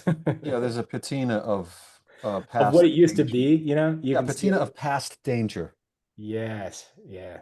For anybody wondering, I feel safe in the city for the most part. Everyone was like, I hope Timmy's safe. Yeah, the chat No, is no, I really. meant that as in like I'm not one of those. I, No. I I didn't say that because I thought people were worried about me. I say it because I think there are people that are like alarmists about that. Oh, You know what I mean? yeah, Like it's we fine. visited yeah, we visited a school last year and a student was like, my teacher said I should really go into New York City to visit and meet with our directors for lunch and stuff. And they were like, but I don't want to because it doesn't feel safe. And I was Oh my God. like, No, New York is fine. Yeah. fine. Jeez, no, New York is fine. It's not. It's fine. I mean, keep your head, but you know what I do is I say it's totally fine, but I mean, keep your head on a swivel. Yeah, like any other big city. I'm like, yeah, but like, be careful, be like, whew, you better be mindful. Don't be alone and don't be out after dark. Right, right, right, right. Yeah. I, I Funny. managed to then make it terrifying. Yeah. But yeah, no, that's why I said that is because I think of that kid a lot often actually when I'm here. And I think like um they're missing out. You know what I mean? Yeah, Yeah. I don't know. Well, if you're I'll listening, get kid, I'll get mugged tonight. I know. Yeah. Who are some of your favorite like New York illustrators? So illustrators. Oh, you mean like old New York or just New Yeah, York? let's stick to old New York because that's kind of what we're romanticizing, right? Well, I mean, they were all New York Yeah. illustrators, Okay, you then know? maybe not. Yeah, I What mean, you not? had to be, You right? I mean, had to be there to be an Rockwell was illustrator. yeah, I mean, Rockwell was a Yeah. thoroughly New York guy They all growing left the up. city though. A lot of them left the city. How many of them stayed here till the bitter end? Not a lot. Brad Holland, Red Yeah. Holland, yeah. yeah, Ed yeah. Holland, not an illustrator. Marshall, Marshall. Arisman. Um, Dale on the topic Um, of Steve Broadner still there. Broadner, right? yeah, yeah, Yep. Dale on the topic of swanky pads. Alan Peckleck, typographer, yeah, designer, right? yeah, Of what was it, Pushpin? Pushpin. Right? Mm-hmm. yeah. When I Danny was Plavin. when I was in my Danny early Plavin still lives in New York. yeah, when I was in my early 20s, I came here for the first time, and my dad was like, "You should meet this guy." And I got lunch with him, and he was like, "Do you want to come back and meet my wife?" His wife's a really talented designer and owns a studio. And I go back to his place, and I get on the elevator to go up to his apartment, and there's a note in the elevator. It said, "Congrats, Ethan." And I said, "Who's Ethan?" And the Academy Awards had just happened. Oh And wow. he goes, "Oh, that's Yeah. our neighbor. He just won an Academy Award. It was Ethan Cohen. Oh my God, no kidding. He lived below him. Alec Baldwin lived in the building. We go up. It's a whole floor. It's an entire floor. Wow. Entire floor. On one side, you could see uh, the World Trade, where the World Trade Center where the World Trade Center was when they were building the new structure, and then on the other side, you could see the Empire State Building. It was crazy. Wow. Yeah. Wow. New Um, York's incredible. and then I was actually there, and they were having an issue. They had these two parrots that they had recently gotten, but there was an issue because like every building. I mean, imagine the most nightmarish HOA ever, right? Yeah. They got parrots in their building, right? And they had to go through all the hoops of having these parrots. And one of the things was they had to prove, because parrots live so long, they had to prove to their HOA that they had an heir for the parrots, so the parrots wouldn't just like Oh, die yeah. in the Yeah, yeah. apartments after they pass or something. And so they had me sign that I would like inherit their parrots. Oh God. So are you actually going to inherit the I've parrots? I've thought about this often. If Is it if is that why What he did I invited you back to sign? meet his wife? I've thought often about like if that day ever comes. And unfortunately, Alan Peckleck, he's the sweetest guy ever. He was so much fun. He was so well. I mean, it's funny because I met somebody who talked with me about how he was professionally, and he was very stubborn. They talked about him lovingly. Yeah. We had drinks. This is the last time I was in town. Um, they talked about working with him was often, as is working with a lot of greats. It's Not push and easy. pull, you know. Yep. So he was telling just fun stories about him, and but he was like the sweetest guy, but he passed away, and so yeah, I was starting to think about it. Me and Gianna are like hoping to have a kid soon, and it's like, God, I hope that parrot doesn't show up at our house. Oh my God. Oh my God. Timmy, what I they're don't. You worried mean about is that the parrot doesn't end up owning the apartment, that they Yeah. haven't left Yeah. it to the parrot. Oh, that would be sweet. Yeah. Yes. Yeah. I inherit. Oh, I don't know much about bird law, but As long but as I'm the pretty parrot's sure that alive, Well, I'm you pretty you've got sure it. the parrot on. needs a caretaker. Yeah, yeah, and then I'd be like, and actually, this parrot actually did tell me that it wants to give me everything. Right, right, right. Yeah, Alan would have wanted it that way. Yeah, just teach it because they, can talk. Just Timmy Trayvon, Timmy Trayvon. No, for the record, I really think it was just to show the HOA. I don't think it. I I think it was a symbolic, if anything. Or like that's what I tell Gianna. Let's I find I out love when the the didn't make idea. probate court gets involved. I didn't make a terrible mistake 12 years ago. Love the idea. I was like, yeah, come over, meet my wife. Oh, while you're here, can you sign this for us? We need Meet a my third party. parrot. Yeah. I mean, at the time it was cool, but now I think about it often. I think Oh, this, This could happen. This could really happen. Yeah. It's the epitome of young man thinking. I know. How long do parrots live? Oh, Long time. forever. I would say this, the average life of a parrot is longer than what I expect to live. Oh, seriously? They live longer Oh, than yeah. people? Some I of them didn't are know like that. 75 years or Yeah, more. Oh, wow. yeah. Yeah, if I African, could get a African greys live a very, very long time. The yeah. cockatoos, they live long. Do parrots get like, I wonder if they're like humans, like, can they get dementia if they live long enough? Can they get like, do they have What a dark question, Dale. do they have parrot, Could you be. know, elderly issues like that? Well, they can be pretty foul mouthed at times. Yeah, I wonder where they get that from, Chris. That's food.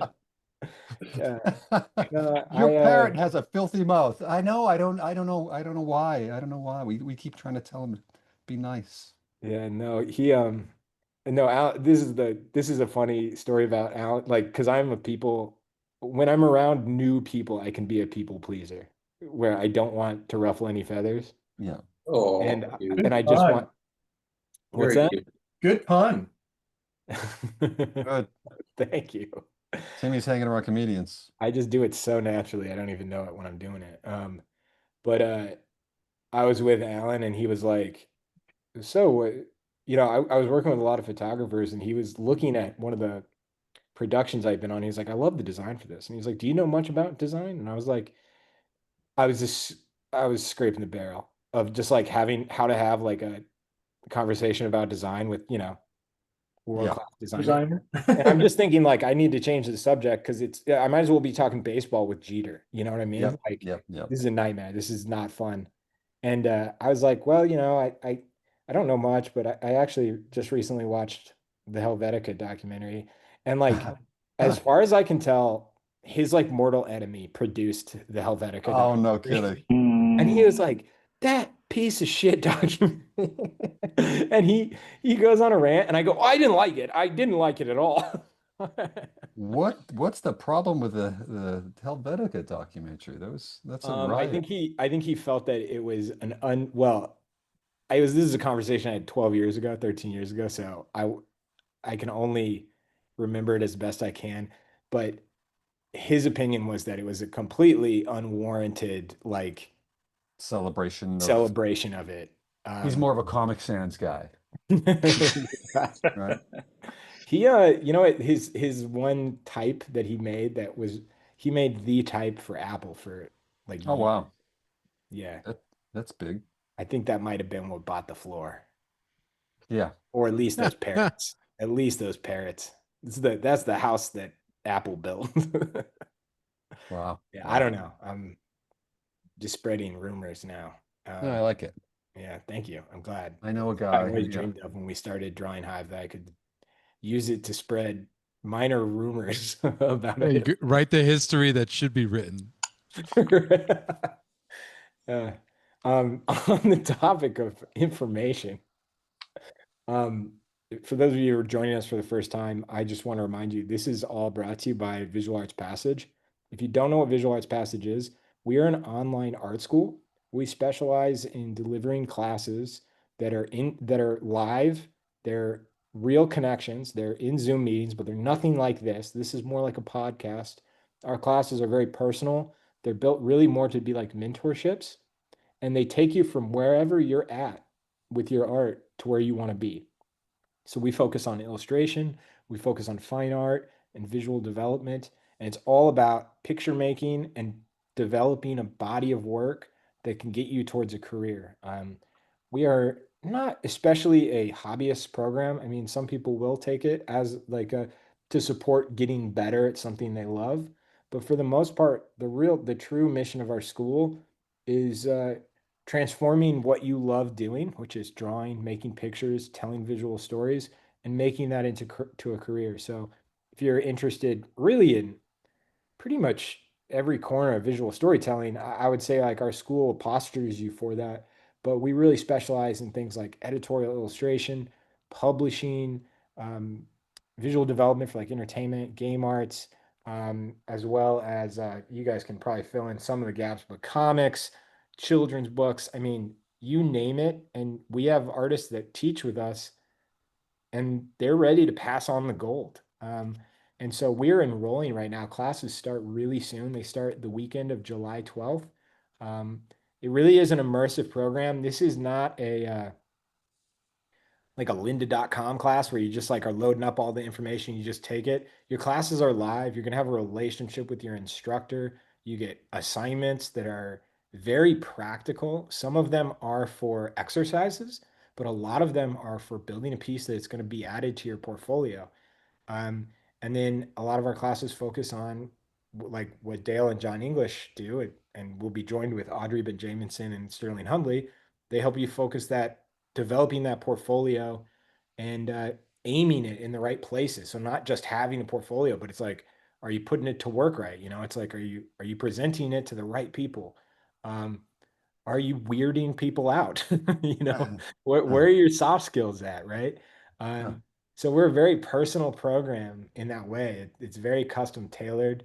And so classes start July 12th, and we're enrolling now, so don't sleep on it. If you do have questions, though, call the school. The phone goes right to me or John English, and we're always happy to chat with artists. So I mean, that's a excited. pretty solid description of what we do. I just want to tell people that both Dale and I teach in that program. Cassandra does also, who's not here tonight. There's kind of an interesting relationship going on with, because one of the things we are too is it's like an extended community beyond this room. It is, yeah. So I met Chris Payne when I was 14 years old because he was a student of my father's. He studied at the Illustrator's workshop. I met Dale because he was a student at the Illustration Academy. Chris and I taught together from 95 to 2019. Wow. 1995 to 2019. And, so ongoing relationships, community, a lot of the past students, Sterling Hundley, Edward Kinsella, Scott, who's a rock star as an illustrator now. We've had a great history of students going on and really develop themselves as, standouts in the illustration world. And we have several. I was really excited to hear that the first time one of our painting students is in a show with one of the painting instructors coming up. Oh, that's awesome. And it's just great to see people put it all together and go out and make a run at the industry. And I think we do an excellent job of it. So anyway, that's my 2 cents. I know maybe Dale or you can throw your hat into the ring here. No, I'll just echo what you just said. It's a really great community that we built, and it's for me at least, it's very personal. It doesn't feel like a transactional environment. Yeah. John and I are in our class. We're passing on our information. We've got some great guest speakers that come in, and some of the younger people who've actually been students of ours and who are now like some of the leading illustrators in the country, in the industry right now. So it's for me, it's been great to be part of this wonderful continuum of people who are who have done what they wanted to do in the industry, are still in it, and are passing on a lot of the knowledge that they've received. Certain things change over the years, how to deliver it, how to find clients, that kind of thing. But the basics, like what everybody's watching us do, like that incredible Chris Payne drawing right there, you could pick up, a creative illustration from Andrew Loomis from years ago, and the information's still the same. But there are all sorts of ways to go at it. And it's what we do is much more about picture making in John and I's class, and how to aim that at a target. Dale, this is really funny you bring that up. It's like Raymond teaches in the fine arts program with Cassandra and I have learned so much from Ray. True. I have learned so much technical information that I didn't know. You know, I think what I learned was what I was actually doing. You know, he would tell me the technical reason of what it is, the way I was thinking and what I was actually doing. Yeah. So being around people that can produce is a huge thing. Yeah, and you're exposed in this environment, you're exposed to so many different people who go at it in a different way, and everybody's extremely generous with the information they have. So I love teaching here because you know, I'm secretly a student, and you know, I'm learning from everybody who comes through here, basically. Well, and Yeah, that's seriously. and Dale, because that's you never stop learning. Nope, never. Yeah. Look at the group of us, right? You know, Yeah. what do we do? We're just sitting here doing push-ups and sit-ups in front of everybody. Yeah, Yep. This I mean, is my exercise. I'm gonna say my guy I taught with for years always said they don't give Olympic medals for sit-ups and push-ups, but everybody who wins their Olympic medal, they do their sit-ups and push-ups. That's funny. Other than Usain Bolt, did you ever see that interview where they were like, "What'd you do in the off season?" He was just like, "A lot of Xbox." They're like, "Did you train? Did you train?" He was like, "Not at all." who was that? Usain Bolt. Oh, Oh, that's a riot. That's Yeah, funny. yeah. I think he was just goofing. That's a lie too. Yeah. Yeah, I mean, I don't but there was a guy that had a lot of physical ability. know. Yeah, I Yeah, don't I had know. I one. don't know. I think he was lying. I think it was I think it was a gag, but maybe it wasn't. Possible. I totally want my competition to think that I did nothing in the off season. That's Right. Yeah, yeah, that Get in their heads. for sure. We're gonna start telling VAP students. Yeah, no, you definitely have to practice, but tell everybody you compete with you don't. Right, right.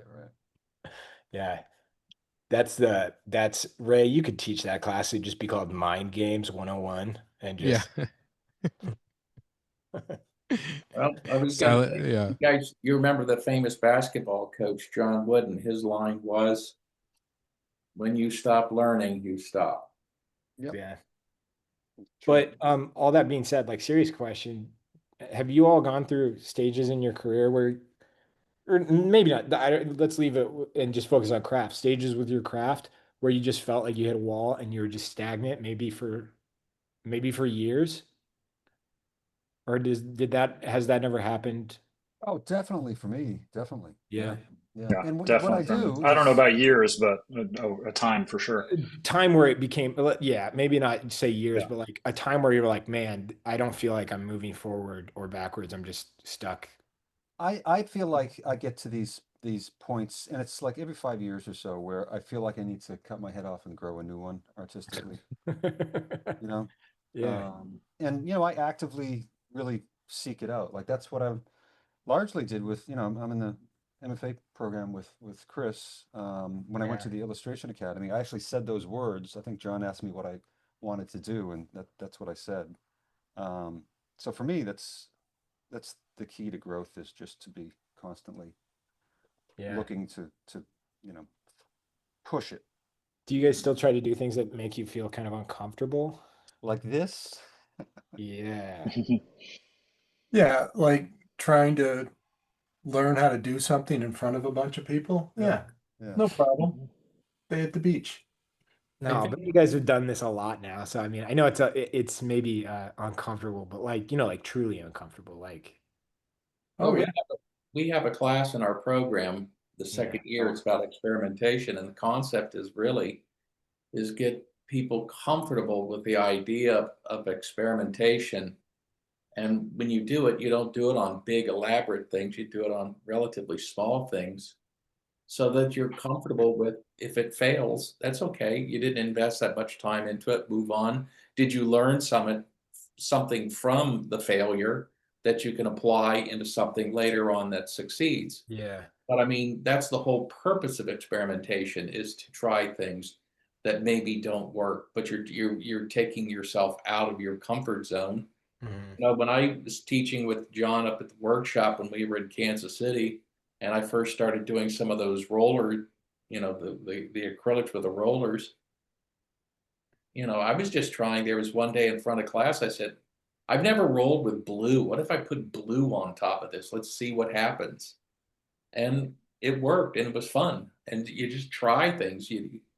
What the heck? I've done things before where you take a piece of art, you take it so far, and you take a palette knife of paint and just purposely sling paint all over it, kind of destroy it, and then, you know, paint back out of it and see what comes out. Yeah. It's okay. If it doesn't work, it doesn't work. If it works, it looks kind of cool. But it's all part of experimentation. And so to me, I guess I've always just wanted to experiment. That's why I'm doing this thing, playing around with pastels. I'm playing around with on Masonite. I'm just messing around, trying to figure this stuff out. They're all small. They're no more than 12 inches square. And when I start feeling a little bit more comfortable, then I'll maybe try to take one up, you know, 14 inches or 15 inches square. Nice. Yeah, there's a this idea of like discomfort and risk and failure. I always think Carnegie Mellon, I'm trying to remember which department it is, but they have an award that they give to one student every year, and it's called the first penguin. Hmm. And the premise is like the penguins in the Arctic are you know, they got to get in the water, right? And they all bunch up on the edge of the ice, and they're looking down at the water, and none of them have any idea what's under the surface of the water. And imminent death could very easily be under the surface of the water, right? They're just going to get munched if they jump in, but Yeah. they don't know until the first penguin jumps in. And they just stand there for like sometimes they'll stand there and they're just kind of shoving each other around for like 20 minutes until one of them are just like, all right, I'm going. And one of the penguins jumps in and it either gets munched or all the other penguins, you know, the other penguins just wait and watch and see if Wow. it's Wow. eaten. And then they all jump in if it doesn't get eaten. And if it does get eaten, they're like, okay. Nope. They're like, well, not today. We're gonna go to bed hungry tonight. But I always love that award. It's this idea of like you're the first person to leap at this uncomfortable thing, and they only give it. You have to fail to get it, so you have to get eaten. You have to get munched for it to be okay, like to win it. That's called the It- first penguin. the first penguin. So you can't like take a risk and win big and get all the awards and get it. It Right. does require failure, which I love. Yeah. Love I that. think we lost Chris. Yeah. It was a great night though. It was great. I'm glad he was. Let's just all soak that in. There's a 0% chance we're getting him back in here. You know what? Timmy's just immediately like, nope, it's over. Nope, Yeah. the penguin just left just now. He Yeah, just, no, Chris definitely didn't get the first Penguin Award tonight. yeah. Uh, Hey, that's- I'm I wish I could have highlighted his work before he left. I'm gonna say something I don't, I talk about my dad a lot, but this is appropriate. There was never an artist that I've ever seen that went at it like he did as far as taking a risk. Chris or Um, your dad? My father. Okay, yeah. I've never, you know, Chris's first technique he worked with forever, he learned from my father. Worked for in that for a very long time. And a lot of the lessons in our program, Timmy, Yeah. really come from his point of view of picture making. And when they, you know, in the first class, you know, I think education to make a portfolio, you got to have enough skill and craft to get an idea down.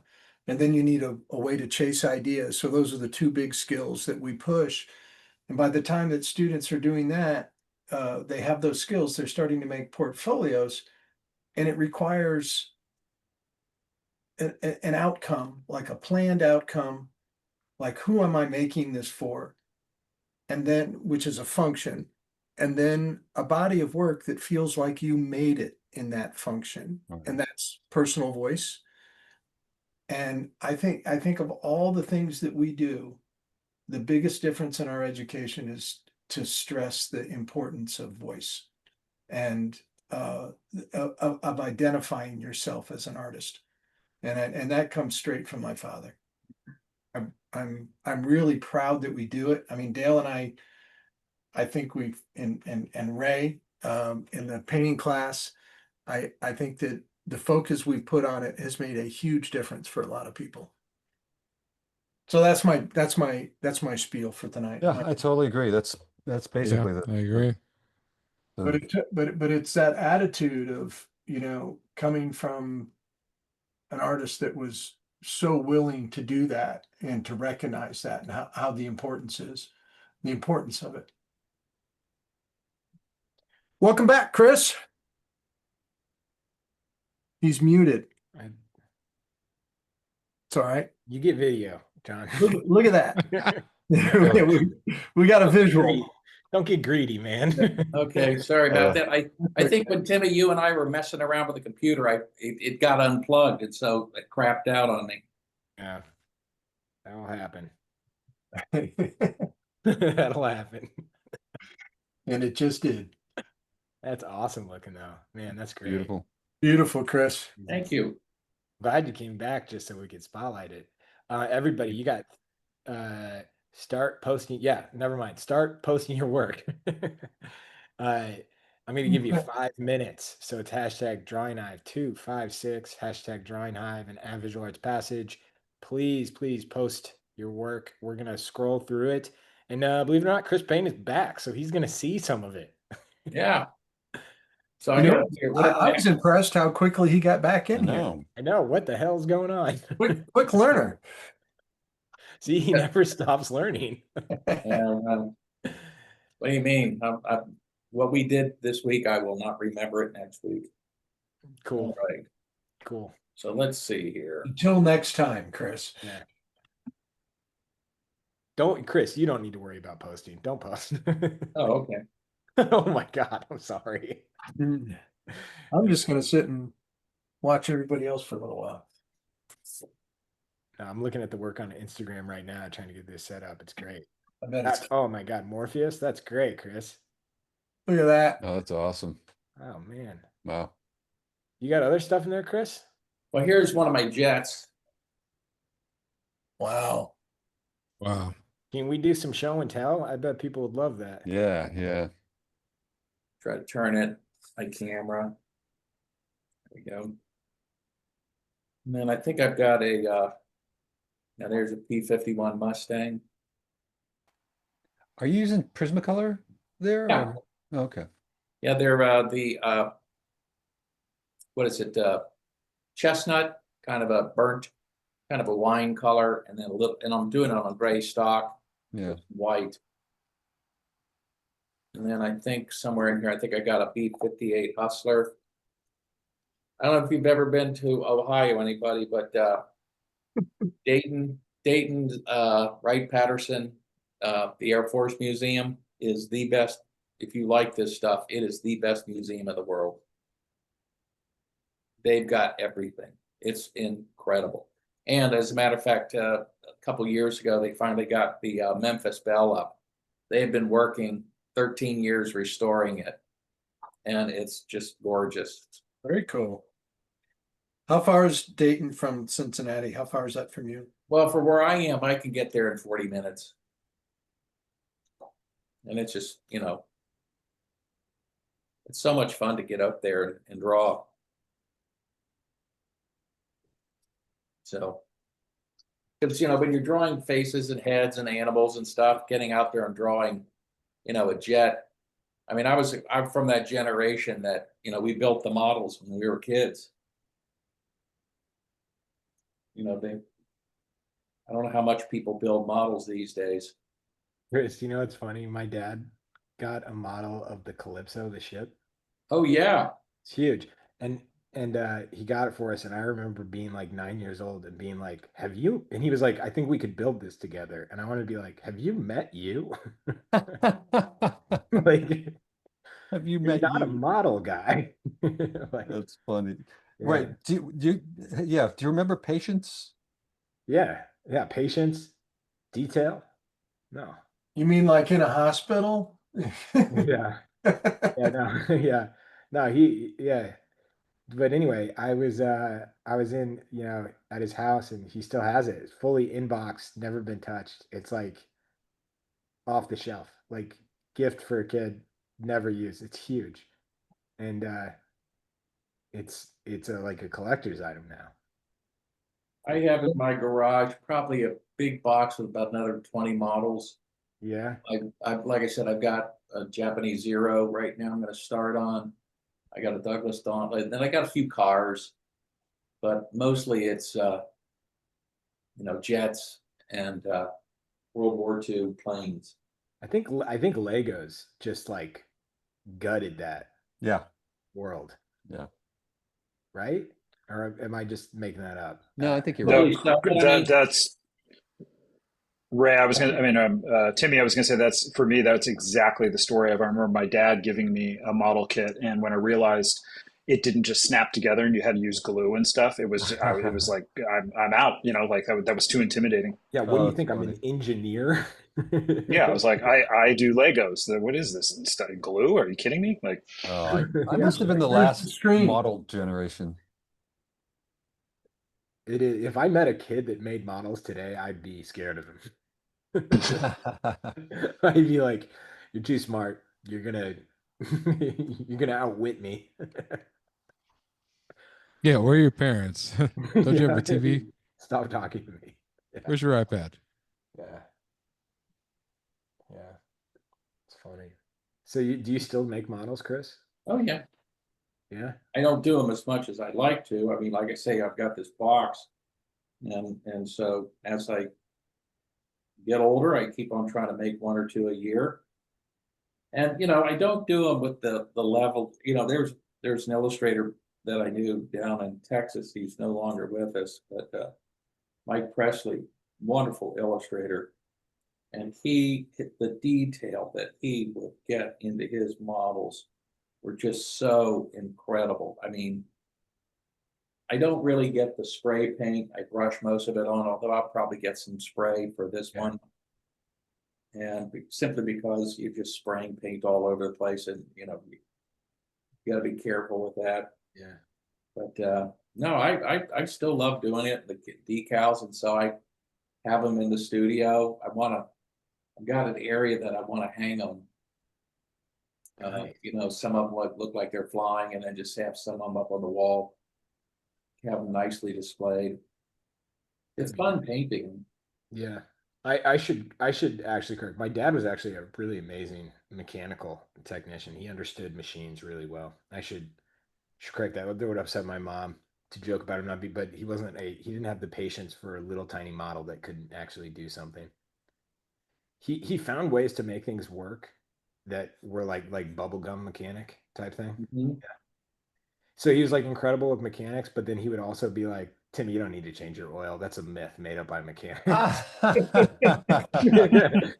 He's like, you just need to make sure there's oil in it. He Yeah, was I was like, gonna that's say, at really Make least sure you have a funny. warranty. Yeah, he was like, you don't need to change it. You just need to make sure there's oil in it. Oh my God. Oh, that is awesome. It's just a Yeah, lie by big oil. it is a lie by big oil. Yeah, his conspiracy theories were hilarious. That's really funny. Yeah. I'm gonna head over to Instagram right now, so I hope you all got your stuff up there. It's looking awesome, by the way. by the way, great job on the reference, guys. Great stuff. We shot all of it. No. Uh, yeah, it's good stuff. John picked it all out. Thank you. Like I said, you get some others. Get some stuff from like How Green Was My Valley. I mean, that's some beautiful, beautiful shots.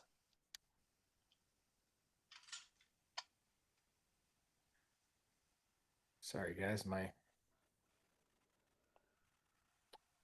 phone is being difficult. Timmy and I are in a pretty good thunderstorm. Oh, yeah. I'm in New York City. You're on your own, John. Oh, that's Oh. right. I forgot. I'm on my own in the thunder. Wow. He bailed on you quick. Yeah.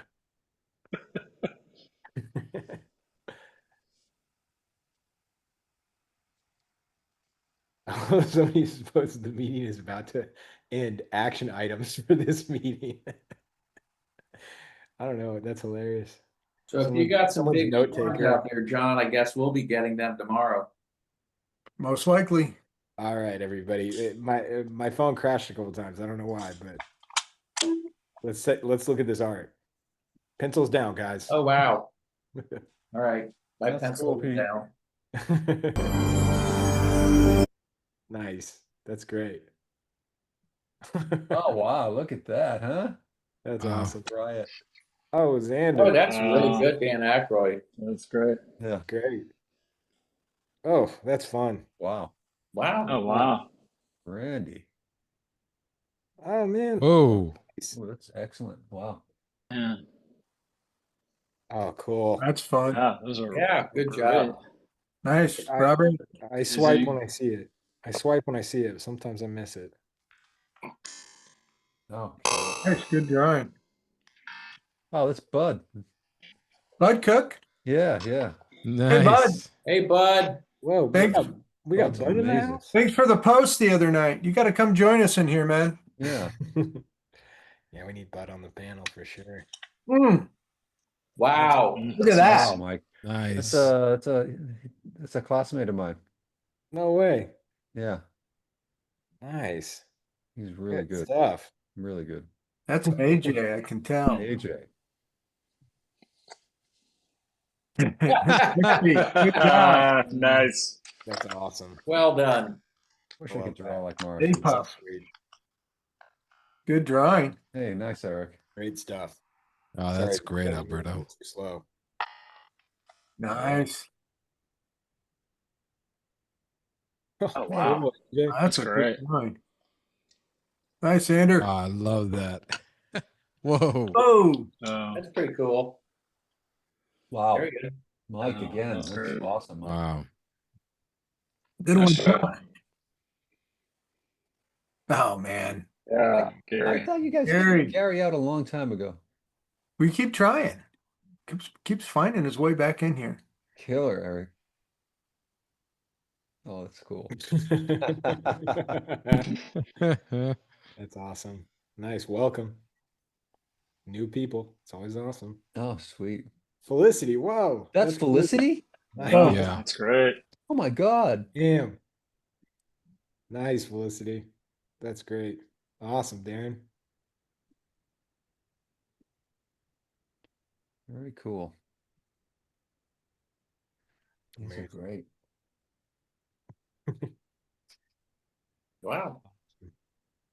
Cool. Cool stuff. It's just ridiculous. Very nice. Oh. This is where we really miss Cassandra. Oh, because you guys, She that's 'cause says, you're all cheaters. You guys start drawing again. Sorry. You guys see a good one and you're like, oh, I gotta keep drawing. Exactly. I know, Yeah. right? It's like I'm competitive. Oh no. That's on I need to me. get That's better. on me. I need to get better. Oh, this is great. I love it. Yeah.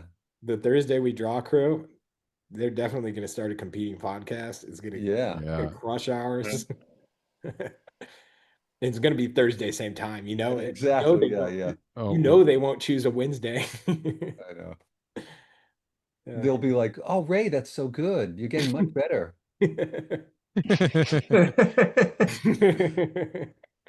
That's an awesome Yeah, Alec that's Guinness. good. Yeah. These are great, man. Everyone's nailing the likeness. Yeah. Good stuff. Love it, people. Going too slow. There's a lot tonight. Wow. This is great. Oh man, I love that one. Wow. These are great. I Nice, know. Eric. That's I great. love it. Yeah. That's awesome. Nice. Yeah, yeah. Oof. Oh man. There you go. yeah. Love Well done. Nick. Oh, Jeff. I want to see There you that. go, Fun, Jeff. Jeff. I was gonna say, usually we have like 8 Jeffs by now. Yeah. What You was that? slacking off I'm tonight. 12 and I love to draw. That is awesome. Oh, yeah. That's Oh, awesome. yeah. Welcome. That is great. Nice. I'll be back. He's 12. That means he was born like 15 years, or he or she was born like 15 years after the newest movie we did tonight. Oh, right. Yeah, good stuff. Love the name. Yes, you missed some great stuff, man. Yeah, let me Oh, tell you, cool. kid. Good stuff. Oof. That's awesome. Good job. That's so Love good. it. Little cone head. Nice. That's nice. Ooh. That was Terry. Yeah. Good Yeah. job, Terry. That's Terry's cooking. Thanks, Aaron. Ghostbusters, Bluey, tried and true Bluey. It's not Drawing Hive without Bluey. I'm trying to. All right, That's fun. good stuff. Oh, wow. That's nice. Oh, yeah, I love it. nice, Milosh. Yeah, excellent. Oh, There you man. go. Very nice. Yeah, That's fun drawing. these are all great. Wow. Yeah. There it is. Oh wow, I thought that was Jeff for a I second. thought, yeah, Jeff, there's another freshman. There's always a freshman class. Oh, that's good. Nice. That's great. I love the angle. I love the angle on Yeah. that. Ah. That's like great. Slenderman Terminator. I know. I know. Yeah, good stuff. Nice, Terry. Good Terry's job. killing it. Nice. Good stuff. Oh, there you go. On Love it. black. Good idea. Louis. Oh, that's great. Nice, Marge. Good job. Oof. Very nice. Nice. Sorry. Red and white, Oh. man. Red and white. Yep. Terminator. Love it. Hasta la vista, baby. Nice. Whoa. Good Oh, one. that's nice. That's beautiful. Almost got a Bob Peak signature. I like Yeah, yeah, yeah. Right. Hey, well then you know what? That's a good one to end on. That's a great compliment to get and a good one to end on. Everybody, thank you so much for drawing with us tonight. I want to show the panel before we leave because we had some showstoppers in the room tonight. Look at all this. That was awesome. Don't forget, we are still enrolling. Classes start Wow. July 12th. Cannot wait. And God, let's look at what this insanity that Ray did. I've Ray, painted come it. on, Ray, blow that up for everybody. Ray, are you okay, man? Yeah, I haven't blown it up yet. I haven't painted it yet. So yeah. Well, looking like you're having fun, man. Is the wife? Is everybody okay? I think Everyone's- I think living in the hinterlands of Massachusetts is finally starting to get to him. Yeah, it's taking. yeah. Oh, Dale, maybe we need to send maybe you do a wellness check down. Yeah, I need to go get it. Yeah. I might have Right I might out have there, sea you're scallop just- syndrome. You need to get your eyes on him, Dale. Get your eyes on him. Yeah. All right, Sea scallop everybody. That was a really fun night. Also, we are not on next week. We're taking a break on July 3rd for the U.S. holiday. Everybody have a safe, fun 4th of July, and then join us for the summer semester. So we'll be back. Everybody, holiday. thank you so much. Scott, Dale, Chris, Timmy. Am I missing anybody? Ray, thank you. Absolutely, John. Just Yeah, to let thanks for you having know, us. John, just to let you know, if you're not drawing next Thursday, but it's the following week, I'll be in Hartford with school for 2 weeks. So I'll Okay. be All right, up there. We'll sort it out. We'll get you back. But We'll get find it you. all All right. right. We'll get figure you it back out. again. We'll be But back. thank you. All right. Thank Thank you for you, letting me be Chris. part of it. It was You're the best. awesome. Chris, you're the You're best. the best, Chris.